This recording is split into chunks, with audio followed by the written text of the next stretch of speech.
Le port de Tema au Ghana ne se limite pas à être un simple point de transit commercial. Il est le pivot d'une transformation logistique majeure en Afrique de l'Ouest. Chaque conteneur qui quitte ses quais n'emporte pas seulement des biens, mais une vision stratégique pour l'autonomie régionale. Derrière ce renouveau, le nom d'Ibrahim Traoré se fait entendre. Comment un simple couloir ferroviaire reliant le Ghana au Burkina Faso pourrait-il redéfinir les relations économiques en Afrique ? Cette question se pose au moment où l'Afrique veut reprendre en main son destin économique, loin des influences extérieures. Le port de Tema ne se contente pas de connecter deux pays. Il symbolise un changement radical dans la manière dont l'Afrique pense ses relations économiques internes. La route ferroviaire reliant le Ghana à Burkina Faso représente plus qu'une simple infrastructure de transport. Elle est le témoin d'une volonté commune d'émancipation. En 2023, près de 18 millions de tonnes ont été acheminées par ce corridor, marquant une croissance spectaculaire. Mais ce n'est pas seulement l'économie qui est en jeu. En effet, derrière chaque train et chaque conteneur transité se cache une vision de souveraineté régionale poussée par Ibrahim Traoré, le président du Burkina Faso. Son nom est désormais indissociable de ce projet qui pourrait redéfinir l'avenir du Sahel. Ce pari n'est pas sans risque.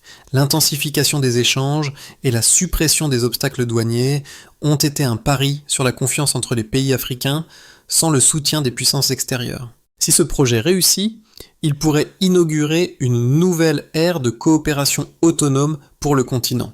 Mais si ce pari échoue, des millions de vies pourraient être affectées par l'effondrement de cette fragile chaîne logistique. Les premiers signes du basculement sont apparus plus tôt que prévu lorsque les autorités de Tema ont constaté une hausse de plus de 10 millions de tonnes transitant en 2023, soit presque le double de l'année précédente.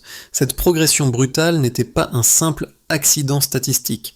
Elle révélait une réorganisation silencieuse des flux régionaux, un déplacement du centre de gravité logistique de l'Afrique de l'Ouest. Les observateurs ont d'abord cru à un sursaut économique isolé, mais la répétition des convois, la fluidité accrue des chaînes de transport et la réduction progressive des délais ont fini par imposer une évidence, quelque chose d'inédit était en train de se jouer entre le Ghana et le Burkina Faso. Au cœur de cette dynamique, le nom d'Ibrahim Traoré s'est progressivement imposé comme l'un des axes de lecture essentiels. La logique du corridor Tema-Ouagadougou ne relevait pourtant pas de l'ambition solitaire d'un État enclavé, elle reposait sur une vision partagée. Le Ghana, longtemps perçu comme partenaire stable des puissances occidentales, a amorcé un glissement stratégique vers un rôle de pays-pont. Ce repositionnement n'a jamais été proclamé dans les discours publics, mais il se lisait dans les procédures. Suppression de la TVA sur le transit, numérisation des douanes, réduction des postes de contrôle et investissement massif dans la modernisation des terminaux. Dans ce contexte d'ajustement discret, l'initiative conjointe entre John Mahama et Ibrahim Traoré a donné au projet une portée politique nouvelle. Pour la première fois, un pays côtier ne se comportait plus comme protecteur, mais comme partenaire, inversant des décennies de hiérarchie tacite. Les commerçants burkinabés, eux, percevaient immédiatement la différence. Une journée gagnée dans la chaîne logistique représentait un mois de stabilité dans les marchés du Sahel. C'est ainsi que cette coopération, née dans le silence feutré des bureaux d'Accra, s'est transformée en levier de souveraineté concrète. Au cœur de cette révolution logistique, une figure est apparue, celle d'Ibrahim Traoré, dont le rôle ne se limite pas à être simplement celui d'un chef d'État. Il incarne une vision audacieuse de souveraineté régionale, loin des conventions diplomatiques habituelles. Lors de sa rencontre avec John Mahama en février 2025, les deux dirigeants ont signé un accord stratégique qui, bien que discrètement préparé, a immédiatement révélé sa portée. Ce partenariat a permis non seulement de fluidifier les échanges commerciaux, mais aussi de poser les bases d'une nouvelle forme de coopération africaine. Les premières répercussions de cet accord ont été visibles presque immédiatement. En quelques mois, les convois entre le Ghana et le Burkina Faso sont devenus plus fréquents, plus réguliers et surtout plus rapides. Les commerçants burkinabés, qui auparavant attendaient parfois plusieurs semaines pour franchir la frontière, ont désormais vu leur délai d'attente réduit de manière significative.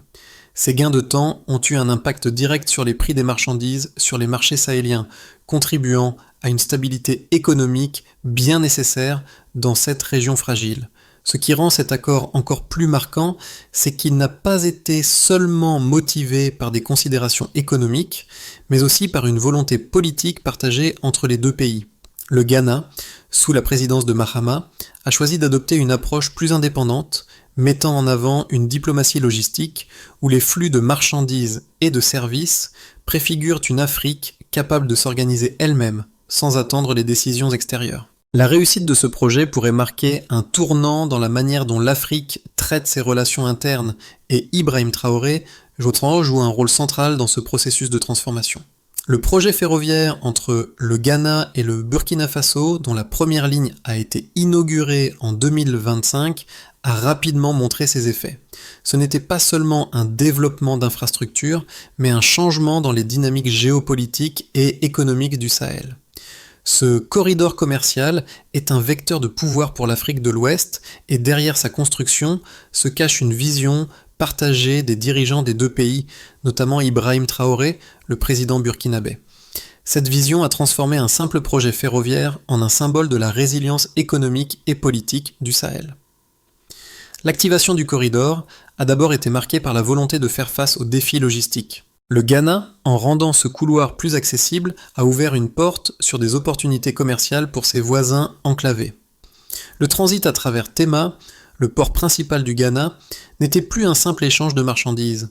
Il est devenu un point de passage stratégique, où chaque conteneur embarqué porte une charge symbolique de souveraineté et de coopération régionale. Ce n'était plus seulement un échange commercial, mais un acte politique de réaffirmation de l'indépendance africaine. Cette intensification des échanges s'est accompagnée d'un travail de modernisation impressionnant. En 2025, une réduction notable des coûts de transport a été enregistrée, la TVA sur les biens en transit ayant été supprimée, et les contrôles douaniers ont été simplifiés, rendant l'acheminement des marchandises plus rapide et plus sûr. Les chiffres ne mentent pas. L'exportation de produits burkinabés via le port de Tema a augmenté de 40% en l'espace d'un an, mais ce n'était que la première phase d'un processus plus vaste. Les retombées ont aussi été visibles dans la réorganisation interne du Ghana. Ce pays, historiquement perçu comme un allié des puissances occidentales, s'est orienté vers un rôle plus autonome, sans renier ses partenariats extérieurs, mais en mettant en avant un modèle de coopération qui privilégie les intérêts régionaux. Les investissements dans le secteur portuaire et ferroviaire, qui ont dépassé le milliard de dollars, ont été essentiels pour faciliter ce basculement stratégique. Le Ghana a ainsi posé les jalons d'une nouvelle forme d'indépendance économique pour l'ensemble du Sahel. Les effets du projet sont également palpables du côté du Burkina Faso. La réduction des délais de transit a non seulement permis d'améliorer la compétitivité des produits burkinabés, mais aussi d'encourager une nouvelle dynamique de coopération entre les deux nations. L'intégration croissante des acteurs économiques burkinabés dans les chaînes logistiques ghanéennes a renforcé la confiance entre les deux pays. Ce processus a permis aux commerçants, longtemps freinés par la bureaucratie et les délais, de retrouver des marges bénéficiaires perdues dans les coûts de transaction. Toutefois, cette avancée n'a pas été sans risque. La tension géopolitique autour de ce projet est palpable, en particulier en ce qui concerne la réaction des puissances occidentales. La montée en puissance du Ghana en tant que pivot logistique de la région a suscité des inquiétudes à Paris et Washington, qui ont observé cette évolution avec une certaine nervosité. Cependant, malgré les critiques internationales, le projet est devenu un modèle de coopération africaine réussi, fondé sur une nouvelle vision de l'autonomie économique.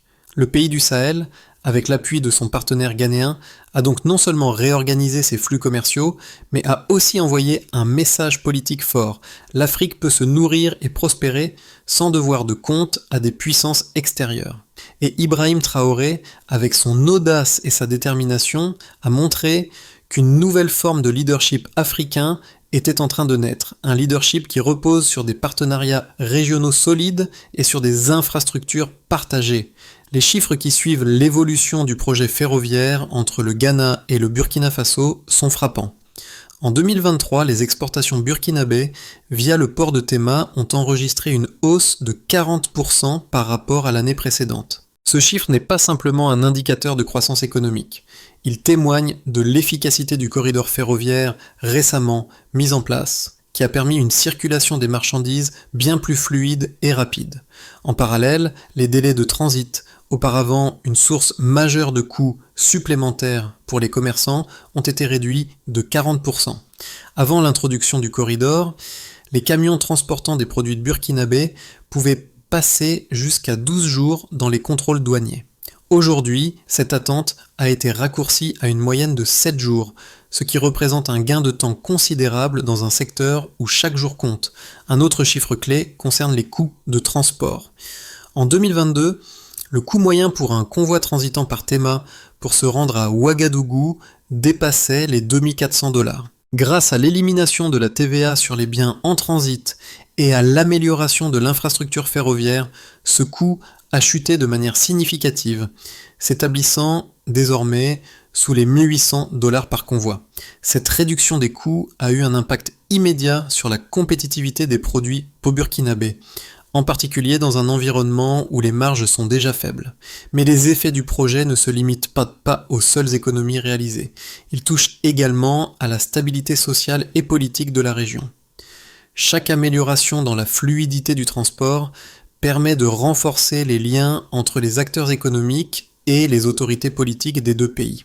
Les commerçants burkinabés, qui étaient auparavant soumis à des délais interminables à la frontière, voient aujourd'hui leurs bénéfices augmenter. Cela ne signifie pas seulement une plus grande rentabilité, mais aussi une réduction des tensions sociales liées à des pénuries de produits essentiels, comme les denrées alimentaires ou les médicaments.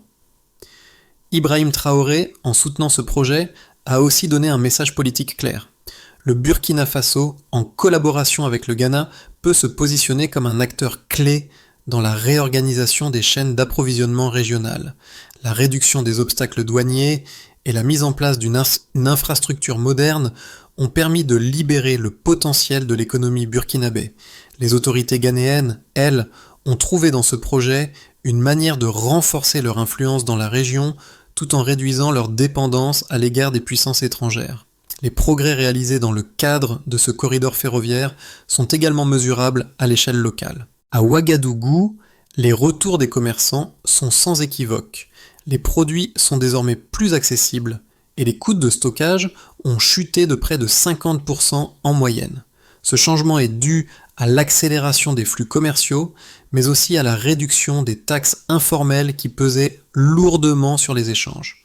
Les transporteurs burkinabés, qui avaient l'habitude de perdre des jours entiers dans les procédures douanières, se retrouvent désormais à pouvoir livrer leurs marchandises dans des délais bien plus courts.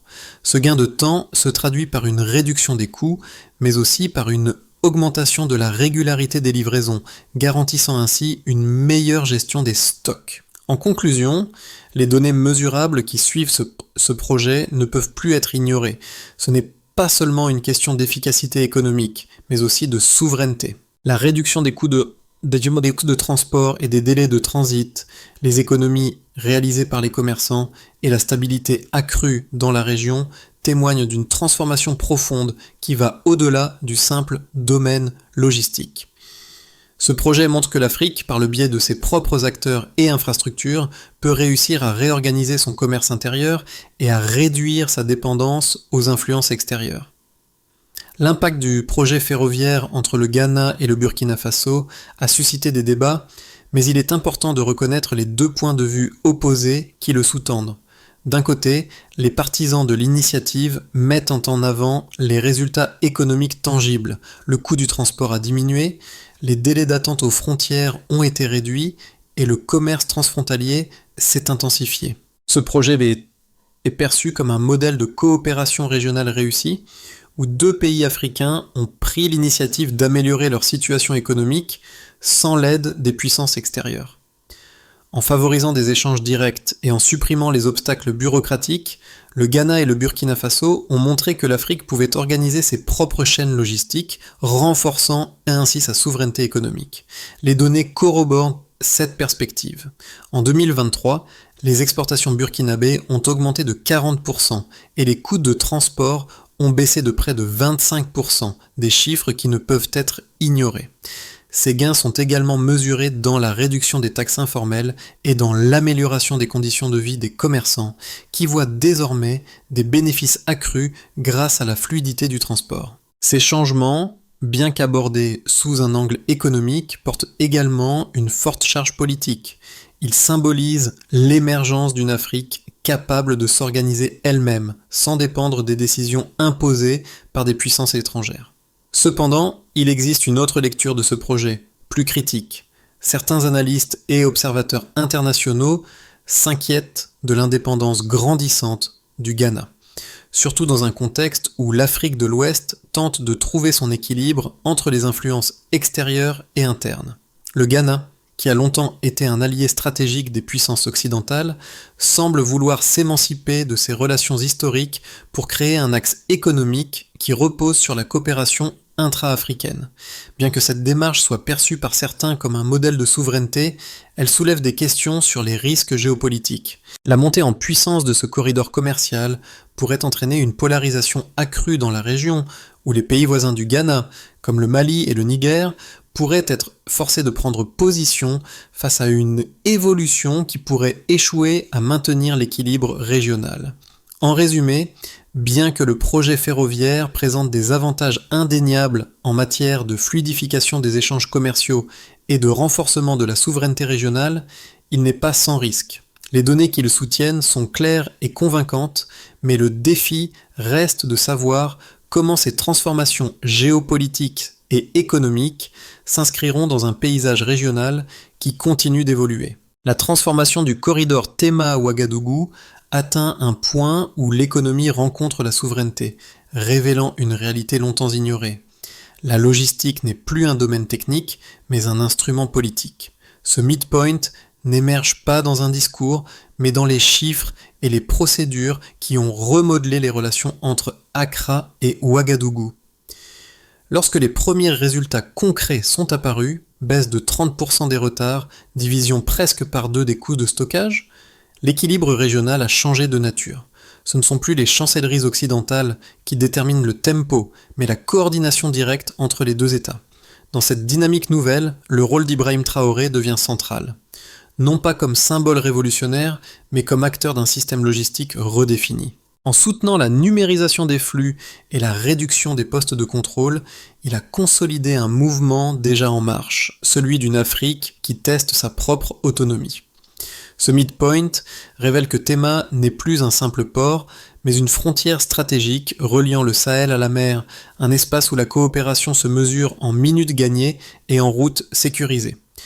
Les effets du corridor Tema-Ouagadougou se déploient désormais dans 4 sphères distinctes, nationale, économique, sociale et régionale. Chacune révèle comment une infrastructure technique peut devenir un levier stratégique, un outil de souveraineté, voire un moteur de recomposition politique. Et dans chacune, l'empreinte d'Ibrahim Traoré apparaît comme un fil conducteur, non pas en figure imposée, mais comme acteur impliqué dans la redéfinition des équilibres sahéliens. À Accra, les chiffres parlent d'eux-mêmes. Une croissance portuaire qui dépasse 6%, des terminaux modernisés, plus de 15 000 emplois créés en un an dans la logistique. Pour une nation qui se pensait condamnée à un rôle de partenaire pro-occidental, le corridor a permis d'assumer un positionnement plus autonome. Cette montée en puissance, discrète mais mesurable, marque une rupture dans la manière dont le Ghana conçoit son influence. Il n'agit plus comme simple relais, mais comme plateforme pivot du Sahel. Pour Ouagadougou, les bénéfices sont immédiats. Stabilité des marchés, régularité des approvisionnements, chute des prix de certains produits essentiels. Les délais d'attente réduits, de 12 à 7 jours, ont transformé le commerce burkinabé. Les transporteurs bouclent désormais un aller-retour en moins de 10 jours contre des semaines auparavant. Pour un pays enclavé, Tema n'est plus seulement un port, c'est un poumon. Ibrahim Traoré l'a exprimé dans plusieurs discours, sans Tema, le Burkina s'essouffle, avec Tema, il respire. L'impact est visible dans les villes du Nord. Marchés mieux fournis, hôpitaux approvisionnés, médicaments livrés à temps. Dans les conversations ordinaires, le nom du port ghanéen revient comme synonyme de fiabilité. Les populations ne parlent pas de corridor ou d'intégration régionale, mais de temps gagné, de pénuries évitées et de prix stabilisés. Les chauffeurs, autrefois condamnés à attendre, racontent désormais un autre quotidien. Moins de contrôle, moins de corruption, plus de mobilité. Le pari ghanéen a déclenché un vrai effet domino. Le Mali et le Niger veulent relier Bamako et Niamey à la mer en reproduisant le modèle. L'Union africaine y voit un prototype de coopération sans tutelle extérieure. En parallèle, l'Occident observe avec inquiétude une zone logistique échappant au schéma traditionnel.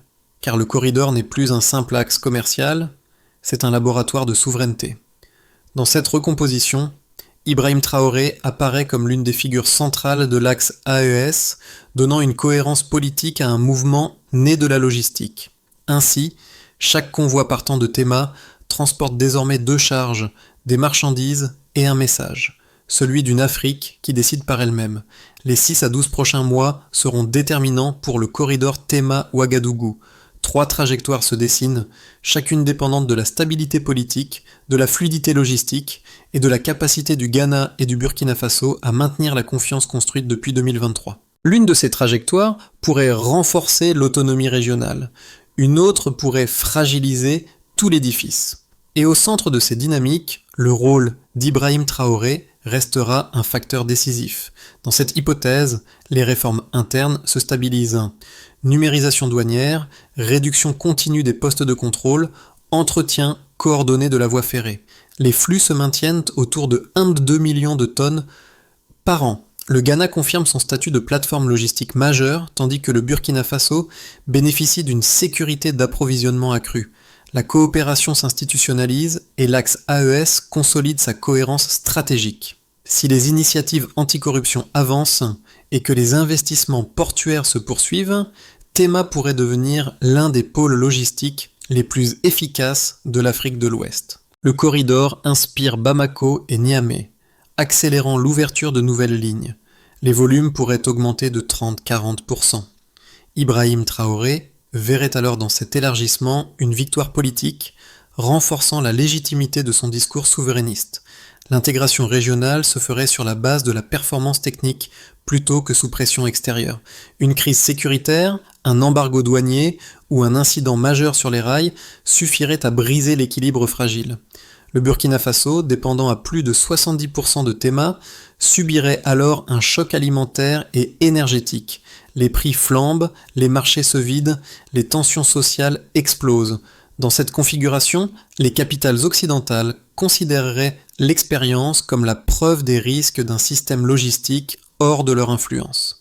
L'axe souverainiste serait fragilisé et Ibrahim Traoré placé sous pression. Ces scénarios ne prédisent pas l'avenir, mais posent un cadre d'analyse. Le corridor ne survivra que si les deux pays protègent la transparence des flux et neutralisent toute instrumentalisation politique. La souveraineté logistique reste une conquête fragile.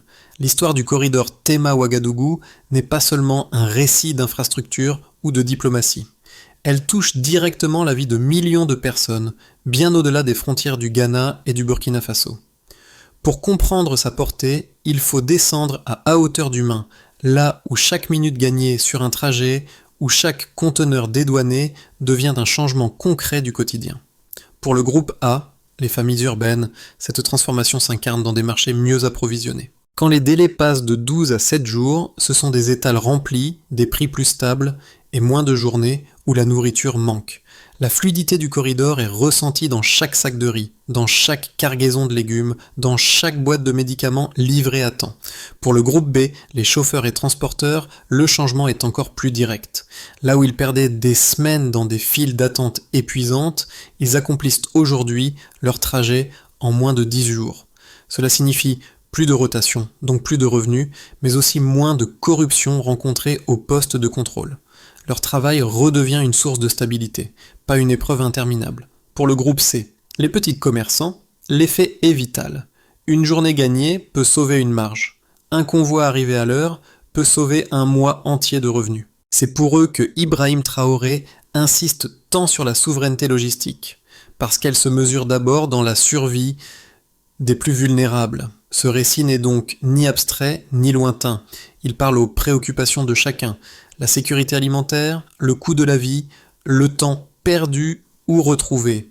Il montre comment une décision politique traverse les routes, descend des bureaux jusqu'au village et façonne silencieusement la dignité des populations. Assurer l'avenir du corridor Tema-Ouagadougou nécessite une méthode précise plutôt qu'un simple élan politique. Les prochains mois imposent une organisation rigoureuse qui engage à la fois Accra et Ouagadougou. Les deux capitales savent que la souveraineté logistique reste fragile tant que les procédures ne sont pas solidifiées. C'est dans cet esprit qu'Ibrahim Traoré affirme qu'aucune transformation durable ne peut reposer uniquement sur la volonté politique. Elle doit s'appuyer sur des mécanismes mesurables. Étape 1. Finaliser la douane numérique, 2026. Les données de transit, délais, taxes et irrégularités doivent devenir publiques. Cette transparence réduit les zones d'ombre, limite les pratiques informelles et permet un suivi continuel des performances. Étape 2. Entretenir la voie ferrée de manière binationale. Des équipes mixtes ghanéennes et burkinabées supervisent les tronçons sensibles entre Makadane et Ouagadougou. Un rapport mensuel documente l'usure, les incidents et les réparations nécessaires. Étape 3. Remplacer les contrôles classiques par des points intégrés. Des postes automatisés, géolocalisés et dotés de systèmes de vérification rapide doivent réduire de 15% les arrêts non justifiés avant fin 2026. Étape 4. Créer une certification professionnelle commune. Chauffeurs, douaniers et opérateurs suivent une formation unique, validée par les deux ministères des Transports. Cela harmonise les standards et fluidifie la coordination de terrain.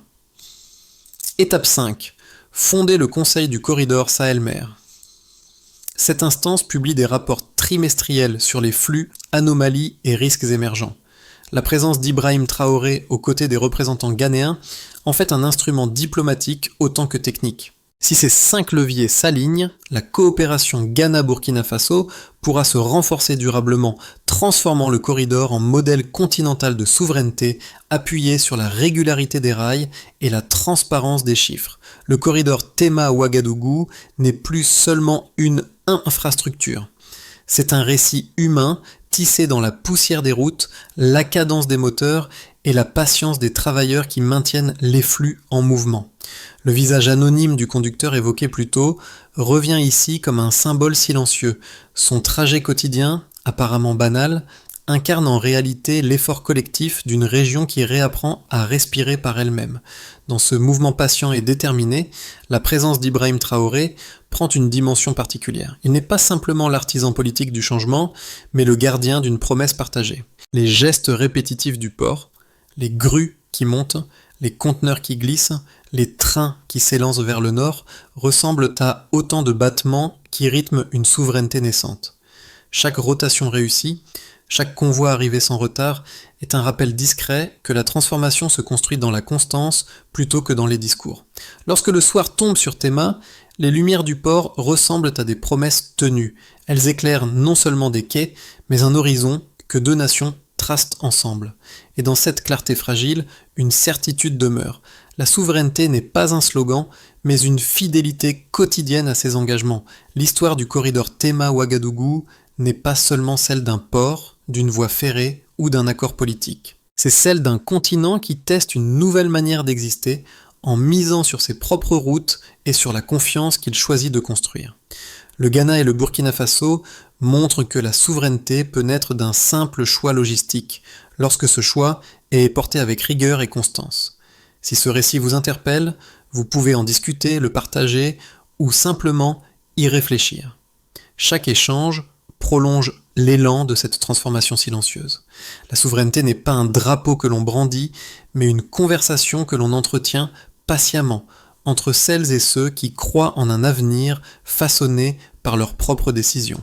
Alors dites-moi, quelle partie de cette histoire résonne le plus avec votre regard sur l'Afrique d'aujourd'hui ?